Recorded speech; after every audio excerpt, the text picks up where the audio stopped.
மே 17 இயக்கம் ஒரு நேரடி அரசியலுக்கு வராமல், ஓட்டரசியலுக்கு வராமல் ஒரு மிகப்பெரிய தாக்கத்தை ஏற்படுத்தியிருக்குது. ஏன் இன்னும் ஓட்டரசியலை விட்டு ஒதுங்கி நிக்கிறீங்க?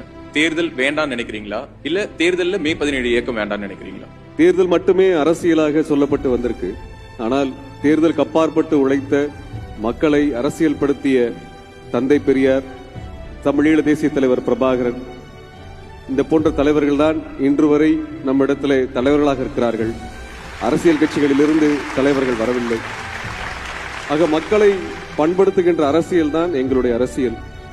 அரசியல் ரீதியாக மக்கள் தயாரானாங்க என்றால் ஒரு சரியான அரசியல் என்பதை, அதிகாரம் என்பதை, ஆட்சி அமைப்பு என்பதை, அரசியல் சாசனம் என்பதை மக்கள் உருவாக்குவாங்க. அதற்காக போராடக்கூடிய, மக்களோடு நிற்கக்கூடிய வேலை தான் எங்களுடைய வேலை.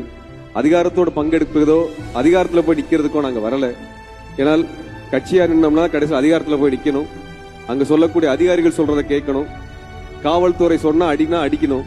இதையெல்லாம் செய்யறதுக்கு நாங்க வரல. இறுதி வரை கடைசி மனிதனோடு நிற்கக்கூடிய ஒரு இயக்க அரசியல் தான் எங்களோட அரசியல்.